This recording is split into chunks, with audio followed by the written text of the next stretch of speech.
everyone. Welcome to the GTM Spotlight podcast. Today, we have a very special guest with us, Sally Hamdan, a passionate customer success manager at Asana. With a background in psychology, HR, and learning and development, Sally brings a unique perspective to her role. She's driven by a passion for making a difference in the lives of professionals and anyone who crosses her path.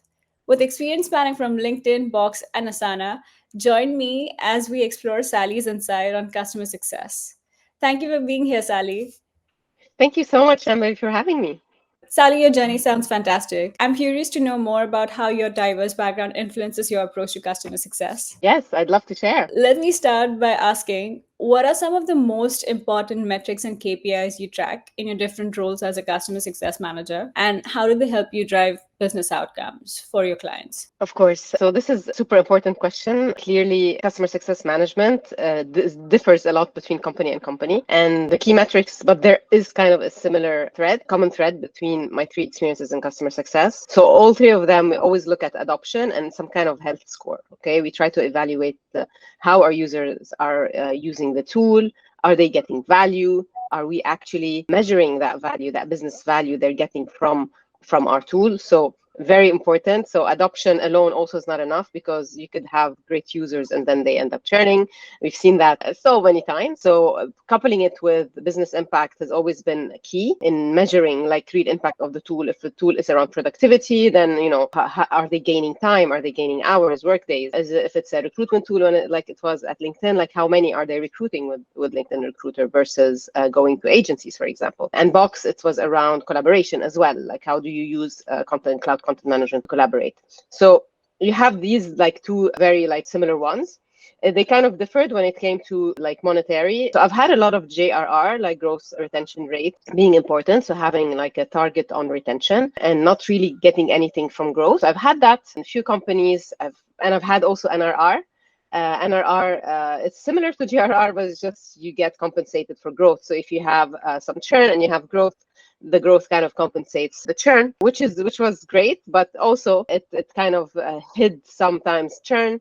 And so now currently I'm mainly measured like small part on NRR, but the bigger part is on GRR. Another way as well to measure KPIs in my different roles, and especially the latest one, is really around building executive connections, because we believe that if you have good executive sponsorship within your different accounts, even if the adoption is not amazing, helps a lot. Sometimes the adoption is great, but you don't have executive sponsorship and they end up churning. So it's very important, that piece, in building new executive relations and also nurturing existing ones. Yeah, absolutely. Those are such vital metrics to track, especially as your businesses are different, how it ties to the high level business initiative, but also understanding the different customers. And like you mentioned, understanding if there's an executive sponsorship or not, that also affects the bottom line. So, yeah. So, I'd love to learn more about how you work with your customers when it comes to onboarding. And in your experience, what are the key elements of a successful self-service onboarding program? So onboarding is so important. Say I can't speak enough of how important onboarding is. I think most issues I have with my accounts start with onboarding not kicking off as it should, or not having a proper workflow for onboarding, not having a proper process, not having enough accountability. So when it comes to self-service onboarding, I think there are so many things that need to be put in place to create that sort of accountability. Because let's say today you have Asana as a tool or any other tool. What do you do? Who gave you access, or who told you that you should have access?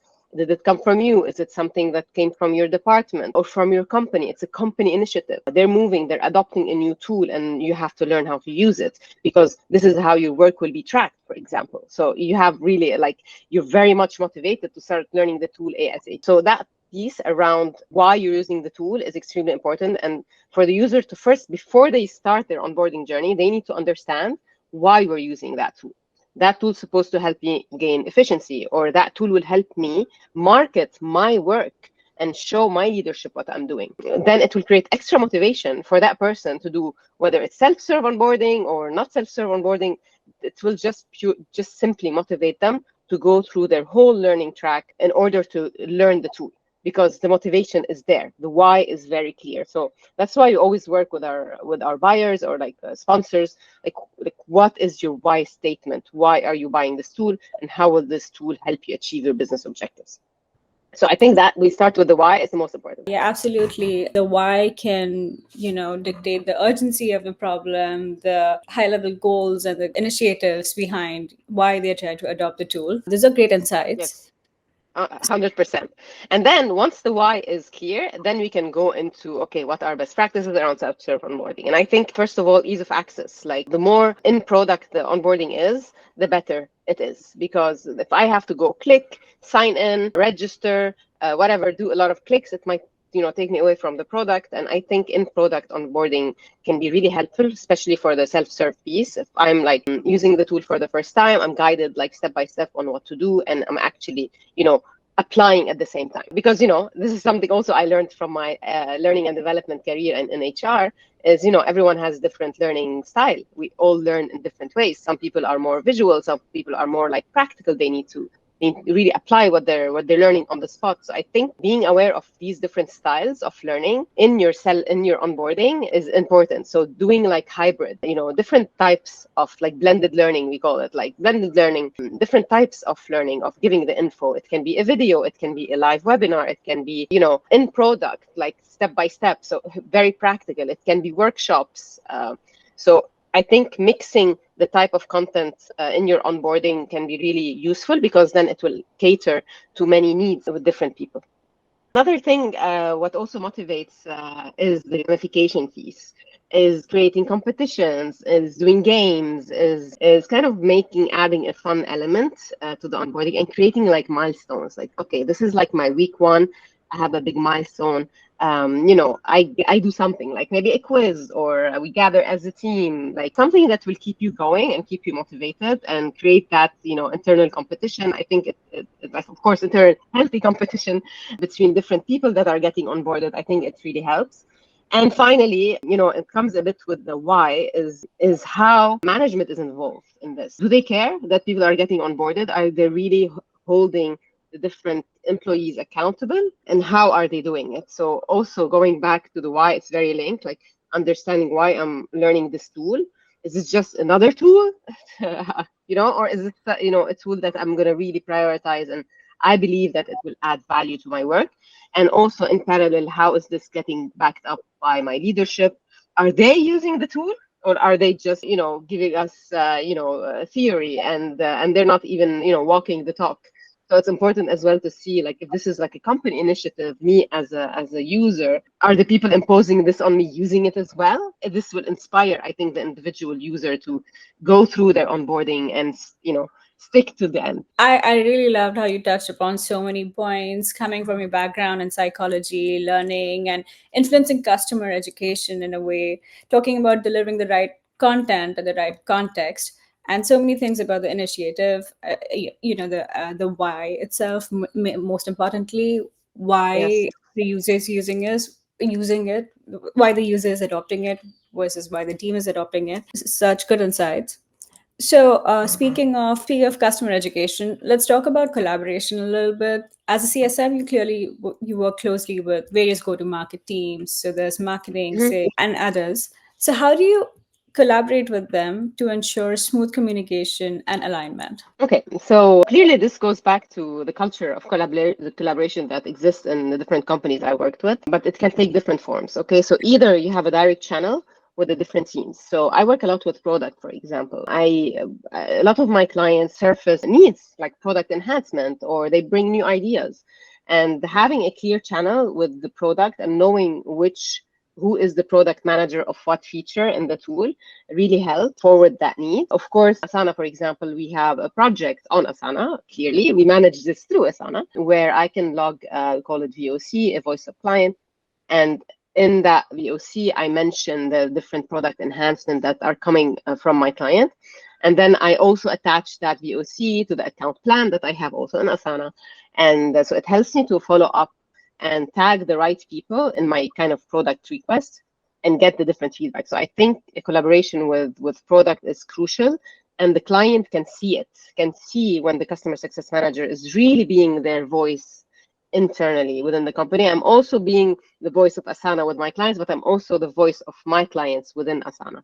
So I really try to be really true and to share exactly the feedback I'm getting, because the product team, they really need that sort of feedback, and that's why they put the whole thing in place. So this is with product, and I think it's extremely important. And sometimes it's what keeps clients loyal to your brand, because they know that we are. I mean, this company. I mean, they listen to us, and we're so happy when, for example, I get a request, and a few like months later we get it and it's live, and I'm so proud to announce it. Like, we have this live. I mean, you contributed to us bringing this live to all our clients, and they feel so proud. And you, when you feel that connection is there, it's really very, very important. When it comes to marketing and sales, I mean, sales, I'm not gonna even, I mean, of course, sales, I mean, like, they are, we work in really close partnership with sales. We're really, I've seen different levels of partnership with sales, but when we are aligned, when we have the same objectives, we work much better together. So sales, like, anyway, in Asana, for example, we are part of Inbox. It was different. It was we were part of a CX organization. In LinkedIn, we were also part. So it really depends where in the hierarchy you are. But I think sales is so crucial. Like, to me, is the most important sort of collaboration you build is with sales. Marketing, customer education also, because this is also where your needs are coming. You have needs that are coming from your clients, but you also yourself, you're building all these tracks, all these onboarding with your clients. I mean, also depends if you're doing the onboarding or not, depending on the companies. But some CS, like, for example, in Asana, I don't do onboarding. In Box, I didn't do onboarding. In LinkedIn, I used to do onboarding. So it really depends. It differs. But customer education, we were very close. And by the way, I don't know if you didn't mention this in the intro, but I started in customer education in LinkedIn. That was my first job into the world of customer success. So I did that for 2 years. I was a customer education consultant at LinkedIn, and this is how I entered the world of sales. So I know very well the job of customer education and how important it is. And so, yes, always great communication. And just to tell you about the tooling, so how do we use it? It can be through regular meetings. It can be through all hands. It can be through Slack. It can be through collaborative tools. So the tools is there. The tools are there to help us collaborate, but there should be also like the right processes in place. Oh, yeah, absolutely. Tools are just small supplement to your Yes. process. Okay, so let's shift gears a little bit. And since you mentioned tooling, talk about the hot topic, which is AI. So, how is AI changing the way you work as a customer success manager? And what are some specific use cases where AI has helped you to become Yeah. more efficient or more effective in your role? Of course. So I consider myself as still a rookie, okay? I'm using it, and we share a lot of best practices within my team. So I'm using it, I consider it a basic way, but it's really helping me already. Like, I'm already at a basic level, and it's helping me a lot. So by basic way, I mean like drafting texts in general. Like, if I have an email that I want to draft, I want to, make some corrections, or I want to shift the tone a bit, or I want to message someone, for example, a chief operations officer at a certain company. So I would tool like, okay, draft an email with these elements to this person whose job is X, working at this company. They have these priorities. Like, I try to feed it as much info as possible. This way, the actual response is very, precise. So I use it a lot when it comes to drafting texts, invitations, emails. Kind of also ask for industry knowledge when contacting a specific executive. I ask also AI to summarize annual reports for me. I kind of copy paste the whole like PDF document, like give me like the most important elements that I need to know about, or while emphasizing on qualitative versus quantitative, impact of XYZ. Like, I try to give like very precise prompts to get what I need. So it's been helping me really like gain time when it comes to all this. I'm going to call it intellectual work, because reading and summarizing and understanding. So I don't know if this is a good sign for humanity, if I'm asking, if I'm not practicing to do this on my own, which because it's a muscle, right? And if you stop doing it and using that muscle, maybe I'll maybe I'll won't have the capacity to summarize myself and get that information. So this is the whole like debate around AI, I guess. But I think all that work that takes a lot of time, intellectual efforts to do, AI can really help us with. So this is what I've been using it for so far. Yeah, absolutely. I think about it all the time too, because I use AI tools all the time. And the comparison that I would draw is using a calculator. So The Yes. pre-calculator, I did it all in my head, and then once I started using a calculator in school, everything just Yeah. got accelerated. I wouldn't say yes, sure, maybe you it's debatable. Like would I have been sharper? But yeah. Anyway, looking ahead, how do you think AI will continue to shape the future of customer success, and what skills will be the most important for professionals in this field? I think AI will continue to remove all the, repetitive, boring work that we do, that maybe does not touch the core of our job. The core of our job is to help businesses grow,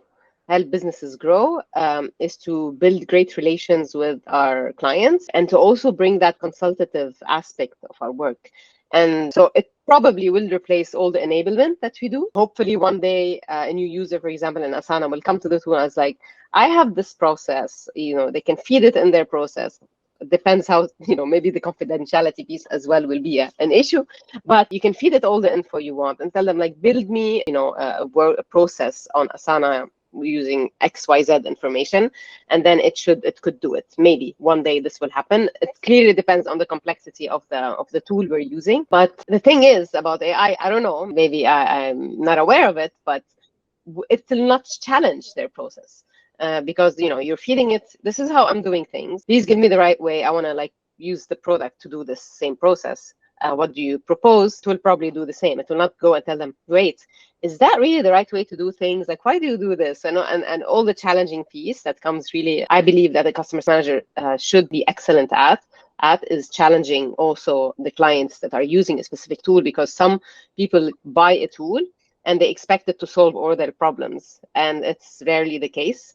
It rarely works because after all, it's just a tool, and sometimes they need to be aware of loopholes in their processes. And sometimes when someone external is just learning and being curious and being very interested in their job and asking all these questions, and asking very like simple questions, and sometimes you're like, exactly, that's an amazing question. And it's like, wow, how have they never like thought of this question? And sometimes it comes from the CSM as they're exploring their work, because they want to just help them move that into Asana, but sometimes it cannot move as is, it needs to change. And so I don't know if AI will be able to do that immediately. Maybe it will take more time. So all the consultative piece, the relationship building, all of that, I think will be the CSMs will need to foster and make it even, we should get better at it in any case, because I think many aspects of the role might be replaced with AI, but not that challenging, consultative relationship building piece, at least as far as I know. Yeah, not yet, at least. We'll see Yes. what the future takes us. But speaking of emotional intelligence and consultative skills, Mhm. I'd love to hear more about how your background in psychology and HR influences your approach. Yeah, I mean, it's interesting because when I did my psychology degree, it actually all it did is to teach me how to be a better human. And I think every single professional should start their, like, not professional, every single student finishing school should do a BA in psychology. Like, everyone should do it, irrespective of whether they want to become engineers, architects, doctors, especially doctors. Any job, I think requires a basic knowledge of human behavior. And I think that's what my BA did. I never continued in psychology, because I transitioned into HR. Didn't do like clinical, but it gave me that base of like understanding myself first and others. So it helped me a lot build that empathy part in me, like trying to put myself in the shoes of others, see where they're coming from. And also, when you do that, automatically you build meaningful relationship with people. If you are capable of being empathic and being and listening and being very authentic and true, you automatically build meaningful relations. And this always helps you, especially when you are managing relationship with clients, with accounts, because they are not just accounts, they are people, they are human beings that you need to connect with when you're working with them. So I think all of this helped me become a better customer success manager. Yeah, that is such great advice. But is there anything else that you would like to finally add to professionals who are interested in pursuing a career in customer success? Of course. So first of all, if you're not in customer success and you want to join that amazing field, first of all, start by targeting companies that sell a tool that is linked to your specialty. So I'm going to give an example. This is what got me into LinkedIn. I used to be in HR, and the tool was a recruitment tool, talent acquisition tool. So it's my target. I mean, I was the target audience. So if you are transitioning into customer success, you're not into customer success and you're interested, target those jobs. If you're in communication, target companies that sell software for like comms, like webinars, like whatever. If you're in HR, target like companies that sell HR software, for example. If you are in finance, might target fintech companies, you know. So I think this is a great gate because you come with the knowledge of the industry and the job and your audience and your future clients. So I think first this could be a great entry point for you.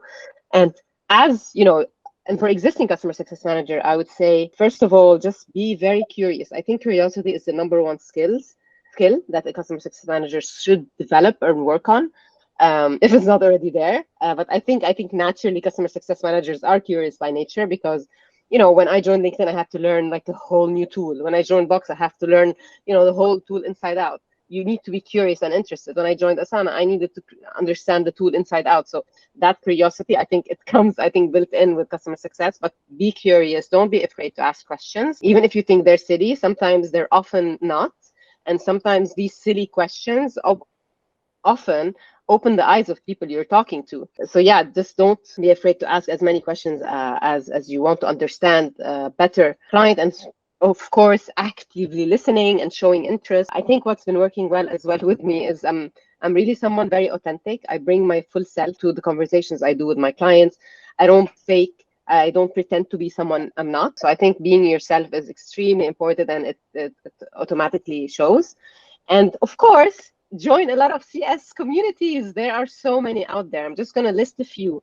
So the Customer Success Network, the CSN, the CS Snack, Women in Customer Success. So these are the ones that with whom I work a lot and volunteer with. Connect with CSMs on LinkedIn. Like, make a decision to connect with CSM. Search for them. Be proactive. Listen to podcasts, okay, like this one. Engage with other CSMs from other industries because they will make you grow. You will get out of that, you know, bubble. Sometimes we live in a bubble. We think that this is it, but no. You learn a lot when you get out of that bubble and attend events, for example. Events such as Pulse, such as CCC, Engage Paris. I mean, these are some of the events I attend, and always grow after I attend. So yeah, these are a few of the tips and advice I can give. Yeah. And I have to say that these are some of the best communities since customer success reps are so good at building relationships and nurturing them. So, Yes, so this is totally. the best way to learn from others, to learn from events, like you mentioned. 100%. Yeah. So, thank you so much, Sally, for sharing all of your insights and experiences with us today. It's been such a pleasure having you on the GTM Spotlight podcast. Of course, it was my pleasure to share all this, and thank you for your amazing questions. Thank you. See you next time.